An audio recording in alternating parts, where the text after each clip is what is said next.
to the Blues at half-time. I am joined in the studio still by Shaun Wright-Phillips and Paul Dickov. So, gents, a fairly easy first half. Paul, did you enjoy that? Yeah, I did. Kept a lot of possession. 2-0, could be 3 or 4 really. And got to give Swindon credit. You know, they're trying to play out from the back, but it's clearly not working. You know, you can see some of the best teams in the Premier League trying to play out against Manchester City, and we're just setting traps and winning the ball up. Give them credit for trying it, but me and Shaun were saying during the game, you know, they've got a big centre forward up there. Sometimes you might be better just to go a bit longer and try and get yourself up the pitch. But some great performances, and Cole Palmer, you know, everybody wanted to see him on the pitch, and he's been outstanding for the first 45 minutes. Yeah, 2 assists for Cole Palmer in that first half, Shaun. The first goal coming in the 14th minute with a lovely piece of skill from Cole Palmer, who crosses in for I was going to say David Silva, Bernardo Silva finish. It was lovely footwork from Palmer.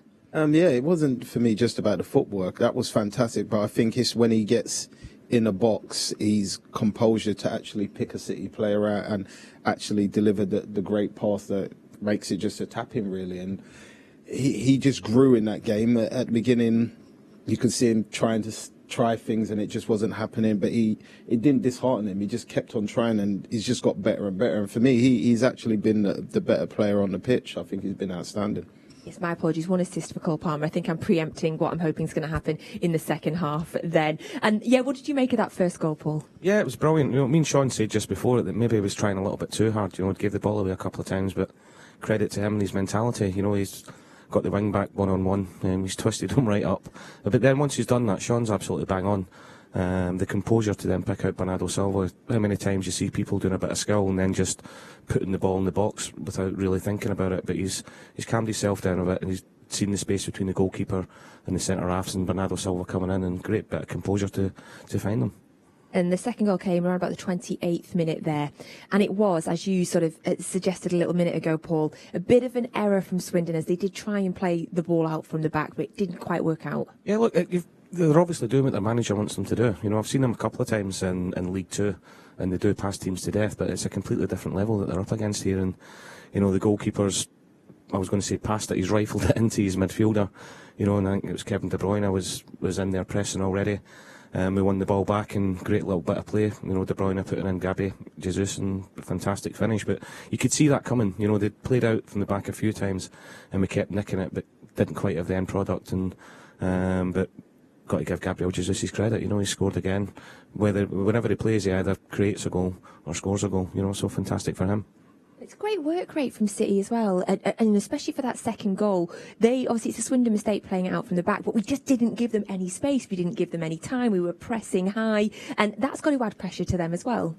Yeah, but it's almost like Dickie said, that City have done their homework. They know how Swindon play and what Swindon want to do, and City have set up to stop that. There was once in the first half where they went long, and then after that, me and Paul were talking about it, as he said, and we didn't see them go long again. Now he's wrapped it into the midfielder, which that Kevin's waiting for that the whole game, because he likes to press, but instead of the midfielder trying to control it properly, he tries to do a cute little flick around his box with a ball that's coming at him at 100 miles an hour, which even for some of the greatest players is nearly impossible. And City's traps pay off, and even though the trap pays off, there's still a lot of work to be done, and the right pass was picked, and it was a fantastic finish. You know, what it does as well for the Swindon players, look, I think the last time we were sitting here, we're 4-0 up against Leicester, and we were saying how easy the second half was going to be, so I don't want to tempt any fate. But for the Swindon players' point of view, and you know, I've been there myself, when you're playing against the top teams, as an individual, you sort of feel, as a professional footballer, you feel as if you can play in the top teams, and it's not until you play against the top teams that you realise how good they really are, and what a gap there is. And you know, I managed at League One, I managed at League Two, and some of my players would say, oh, I can make the next step. They'll watch Match of the Day or they'll watch Super Sunday, and they'll think, I could play in that game. But when you come up against it, you see what the levels are and how big a difference it is as well. So what do you think that they are thinking now at half-time, those Swindon players? They're probably thinking, wow, what do we do to get back in this game? But the thing that will hit them the most is the work rate of the Manchester City team. They all know the quality on the ball, but they'll realise how the top teams, how the best teams work the hardest than anybody else, and that's why they are the best. Again, we don't want to preempt anything because we remember that Leicester game, and also the Aston Villa game when they immediately came out and scored in the second half, and we held on in that one. But Shaun, if I'm being optimistic, what scoreline do you think it would be for us to start bringing on some of the youth players that are on the bench? I think they will come on regardless now of the scoreline, just because of the way I think the team in general is playing. It's been a very professional performance, which sometimes can be hard going to the lower teams. But as I said, they've done exactly what we expected with Pep there or not there. The DNA's installed into them. They've possessed the ball. They've created chances. And like Paul said, it could have been 4-0. Bernardo could have had a hat-trick. But unluckily he didn't. So the chances are going to keep coming. So I feel like we'll see a few subs around the 65th minute. Well, I'm hoping so I can see McAtee play again. I think, we're all hoping that we may see some of the youth players come off the bench in that second half. Thank you for sending in all of your suggestions for Cryptic City. Seems like a bit of an easy one this week. Most of you have got it right with the clues. All except Shaun Wright-Phillips. Right, here's the Cryptic City for this week. Have a little look at it now. Say what you see. Right. Honestly, you lot just want me here to make fun of me, right? I'm starting to feel like this. We've actually told you who it is and you still can't work it out. Yeah, no, I'm taking that. That's why I'm staying out of it. You've already told me the answer, so if I do it now, it's almost like cheating. So I'm going to step back and let the pros at Cryptic City handle their business. I still want you to explain it, though. No. I'll explain it at the end of the show, maybe. Shaun, we love you. We love you. We love you. Never forget. Okay, Dickie, you did get it very quickly. Could you give anyone at home that hasn't quite got it any clues there? Well, the first one's obviously an I, and then there's big Al. So there's I, then Al. Alan Shearer, that. Yep. Although they're trying to throw us by putting that cap on with a number 5. Yep. Like, okay. So that's a little clue for the first two anyway. Okay. I like that. A professional at work over there. Maybe you could get some training. I'll talk to him. I'll get the lessons while we're watching the second half. He's going to be a pro at Cryptic City in no time, and you lot already are. If you haven't guessed yet, do let us know. #ManCity. Thank you as well for sending in all of your WhatsApp questions. Absolutely loads today. The number is on screen if you would like to get your questions in. I am going to ask the gents a couple more now. Jamie Taggart has asked, what's the best player you've ever played against? Mine's have to be Ashley Cole. I think defensively and for him when he attacked, he always made me work. But as an attacker, you always try to manipulate your fullback and hopefully he dives in so you can move the ball again. But he always stayed on his feet. So for me, Ashley Cole would be the one. I mean, people are quite surprised because they expect you to say Sol Campbell, John Terry, Rio Ferdinand. But the one for me was Ledley King. Ledley...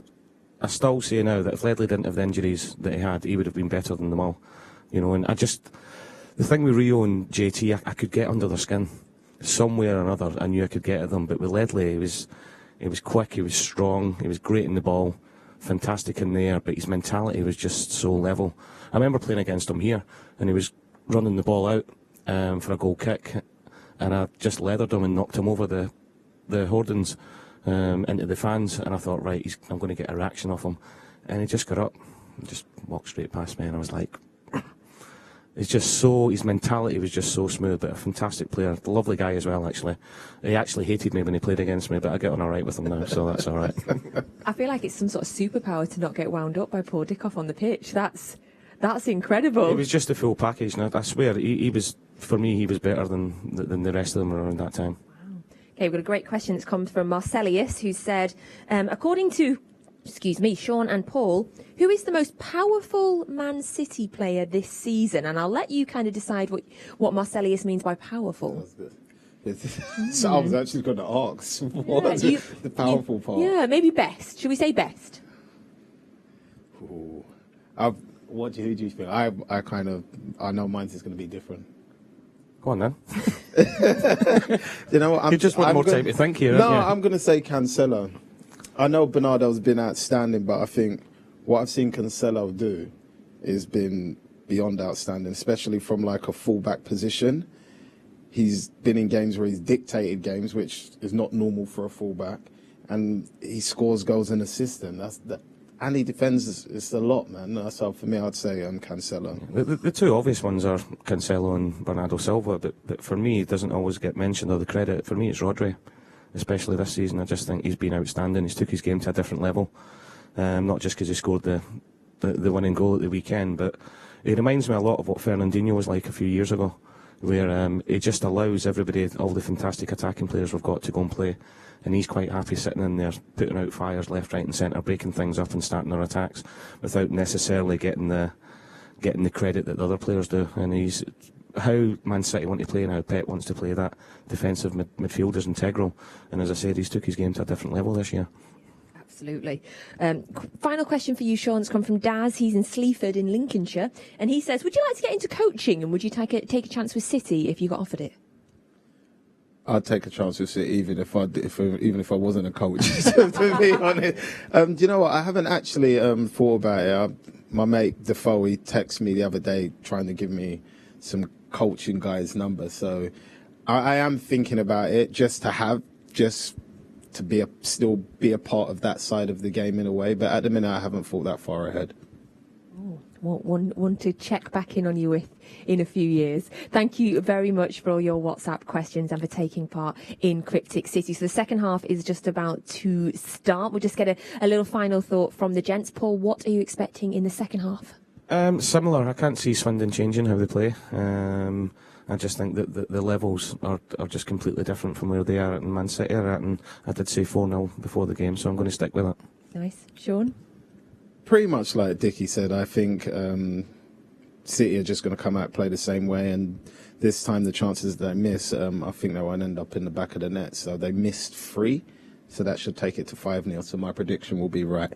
They're sticking with their predictions, 5-0 and 4-0. Thank you for joining us at half-time on Matchday Live. Of course, we'll be back at full-time for some full-time analysis. You can get your commentary with Alistair Mann and Michael Brown for the second half. And if you're not already a subscriber to City Plus, get yourself on it. There is some incredible content on there, some wonderful, wonderful documentaries. Wonderful documentaries you can watch now, and wonderful documentaries coming up soon. Let's have a quick look. A very likable person, a truly entertainer, and the most gifted player I ever played with. Georgie Kikladze then. Oh, what a tremendous shot for Kikladze! And, well, there's so much promise about this young fella. So much to get excited about. De Bruyne now clicks it in, but I think it'll go towards... Oh, it did reach, and it's poked in! Oh, my goodness! It's a cross that falls to Ilkay Gundogan. The opening opportunity for Pep Guardiola's men! Oh, what a goal from Bernardo Silva!